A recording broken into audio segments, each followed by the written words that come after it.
എട്ടുതക, പുറനാനൂറ്, അകനാനൂറ്, ഐങ്കുറുനൂറ്, 10 പത്തുപാട്ട്, മണിമേഖല, ചിലപ്പതികാർ, ഇങ്ങനെ കിടക്കുകയാണ്.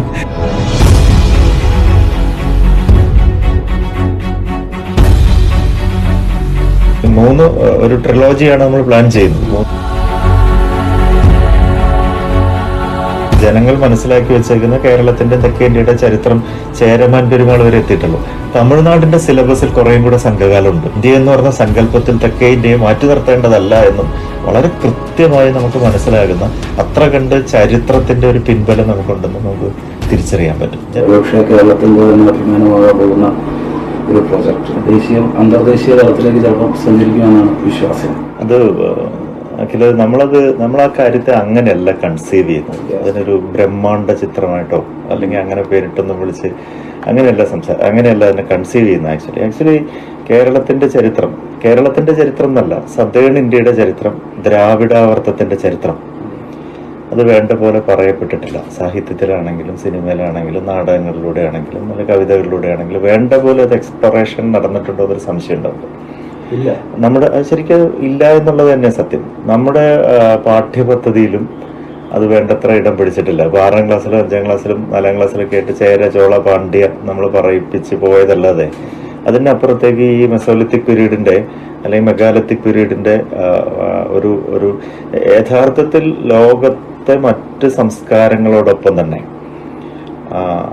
യവന സംസ്കാരത്തോടൊപ്പം, ഗ്രീക്ക് സംസ്കാരത്തോടൊപ്പം, ഈജിപ്ഷ്യൻ സംസ്കാരത്തോടൊപ്പം, പേർഷ്യൻ സംസ്കാരത്തോടൊപ്പം, ഒരു പരിധിവരെ പറഞ്ഞ ഇൻഡസ് വാലിക്ക് അപ്പുറം അല്ലെങ്കിൽ ഹാരപ്പൻ സംസ്കാരത്തിനപ്പുറം ഈ കാവേരി നദിയുടെയും പെരിയാറിന്റെ ഒക്കെ തീരത്ത് ഉണ്ടായി വന്ന മഹാസംസ്കാരമായി തന്നെ നമ്മൾ സംഘകാല സംസ്കാരത്തെ അടയാളപ്പെടുത്തണം.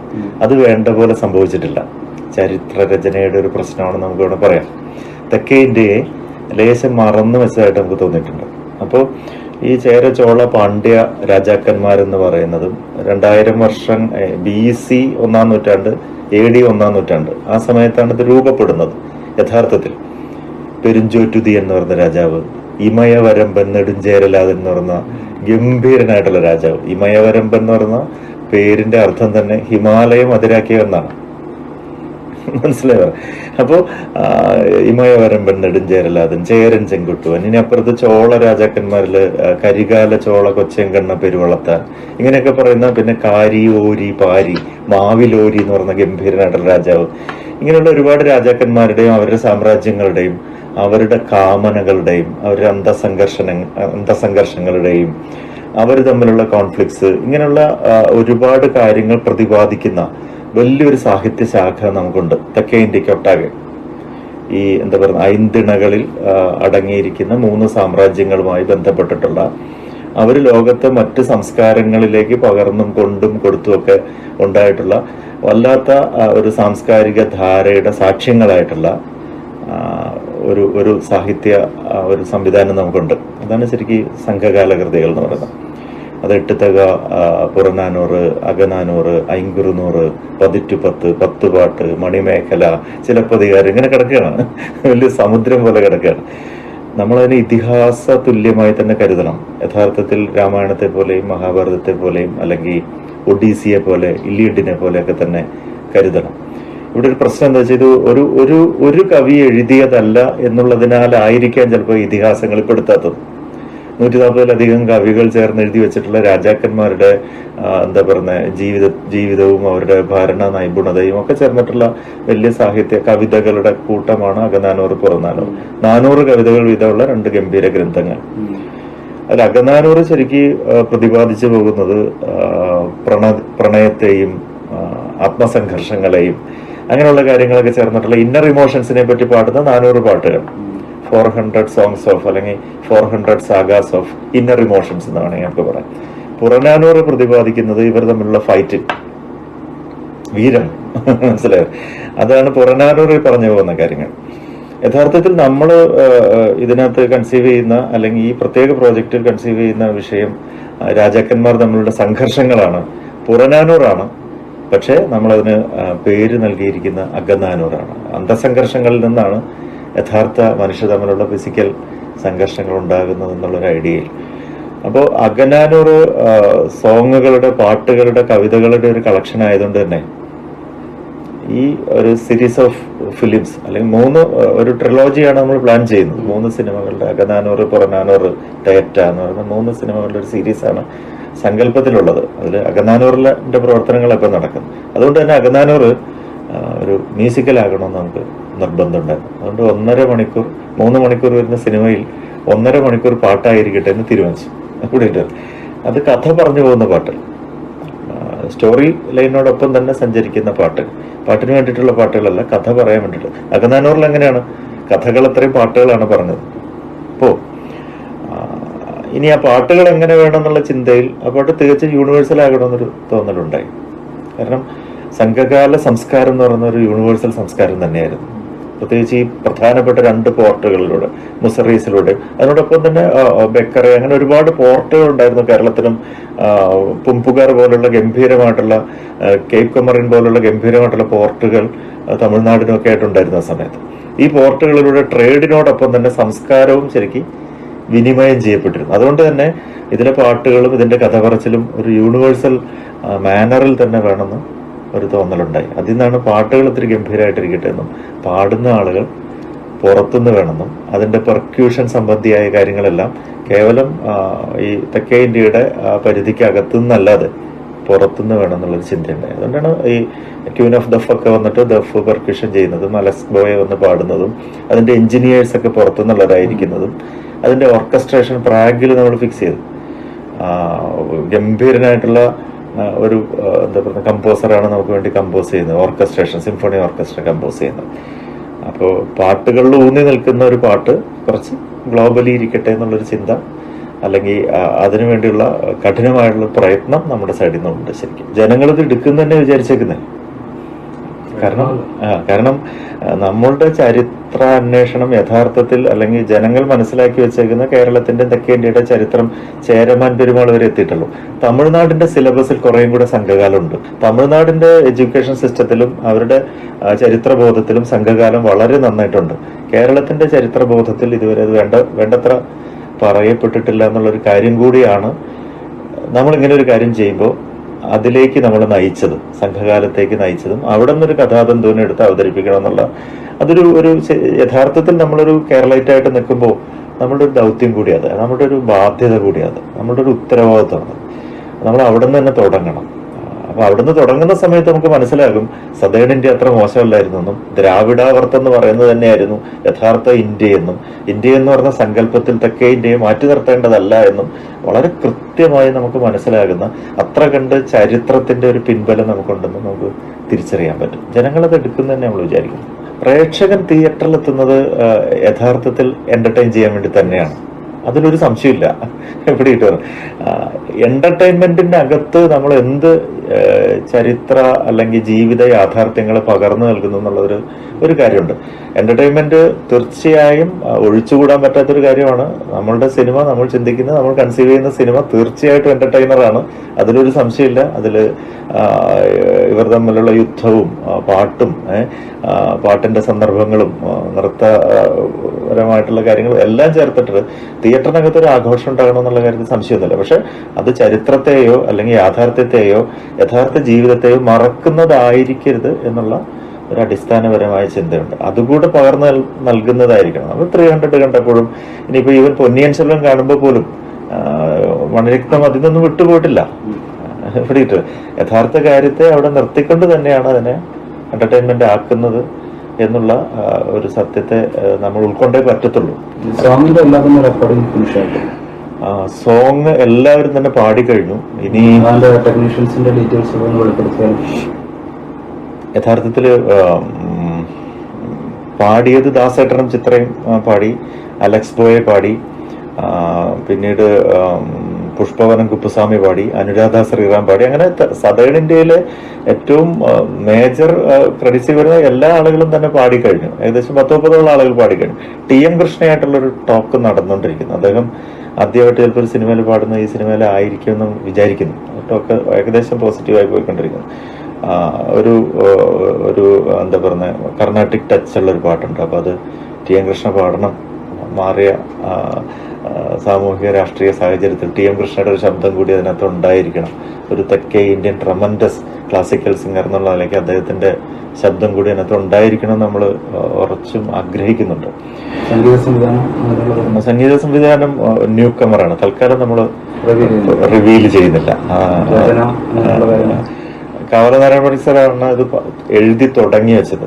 അപ്പോൾ ആകസ്മികമായി അദ്ദേഹം നമ്മളെ വിട്ടുപിരിഞ്ഞു പോയത്. പിന്നീട് രചനയുടെ ഉത്തരവാദിത്വം മൂവിയുടെ ഡയറക്ടറായിട്ടുള്ള ഞാൻ തന്നെ ഏറ്റെടുക്കുകയത്. അപ്പോൾ നമുക്ക് കാലങ്ങളായിട്ട് പോയട്രി എഴുതുന്നതിലൊരു ശീലമുള്ളതുകൊണ്ട് അക്കാര്യം നമ്മൾ തന്നെ ചെയ്തു. പൊതുവെ അതിന് കുഴപ്പമില്ലാത്തൊരു ഫീഡ്ബാക്ക് ഉണ്ട് അതിൽ പങ്കെടുത്ത ആളുകളിൽ നിന്ന് തന്നെ. പിന്നീട് എൻ്റെ സിംഫോണി ഓർക്കസ്ട്രേഷൻ പുറത്താണ് ചെയ്യുന്നത്, പ്രാഗിലാണ് ചെയ്യുന്നത്. പെർക്യൂഷനിസ്റ്റുകളെല്ലാം ട്രമൻഡസ് ആയിട്ടുള്ള പെർക്യൂഷനിസ്റ്റുകളെ ലോകത്തിന്റെ നാനാഭാഗത്ത് നിന്ന് നമ്മൾ ചേർത്ത് വെച്ചിട്ടുണ്ട്.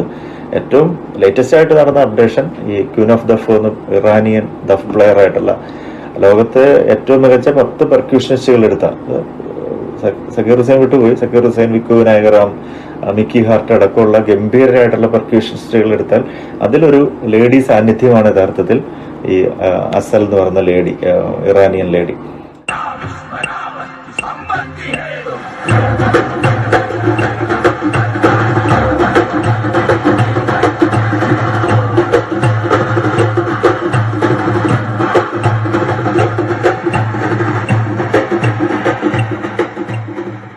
അവരുമായിട്ട് 1 വർഷത്തോളം ടോക്ക് ഉണ്ടായിരുന്നു.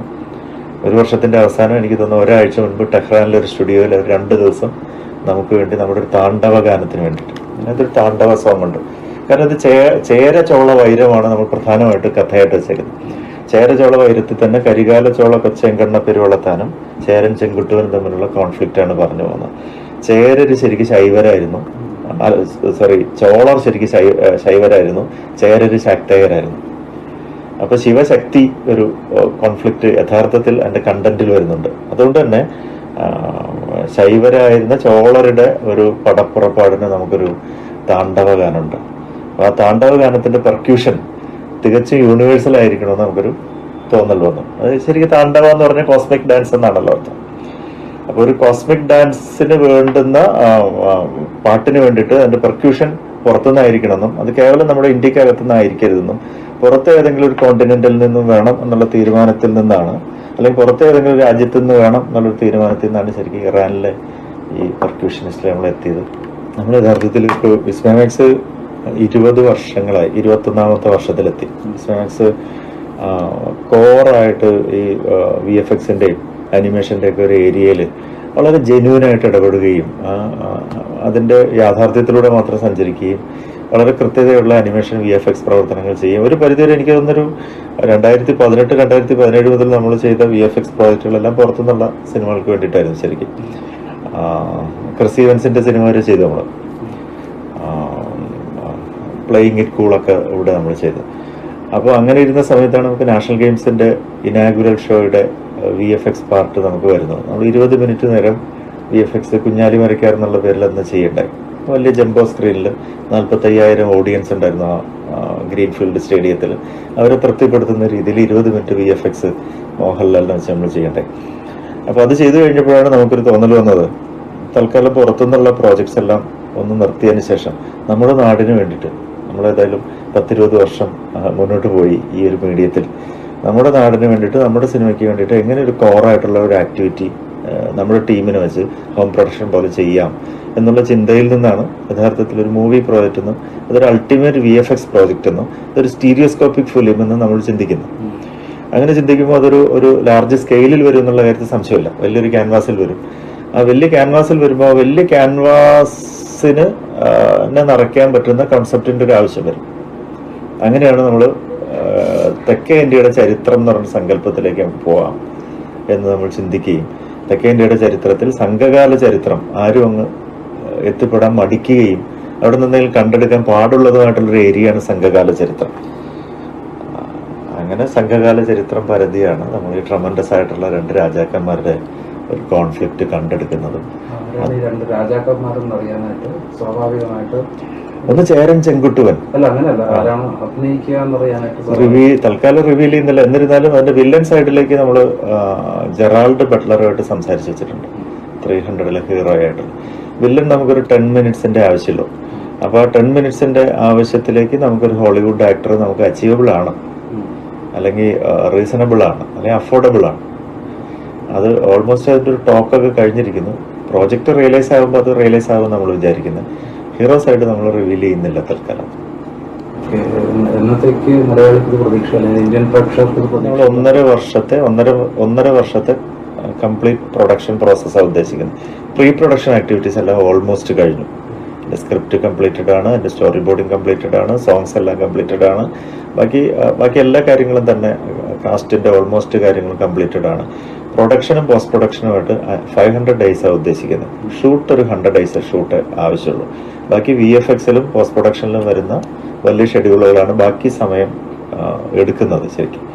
അതുകൊണ്ട് നമുക്കൊരു 1.5-2 വർഷത്തിനപ്പുറത്ത് ഇത് തിയേറ്റർ പ്രതീക്ഷിക്കാൻ നമ്മൾ വിചാരിക്കും.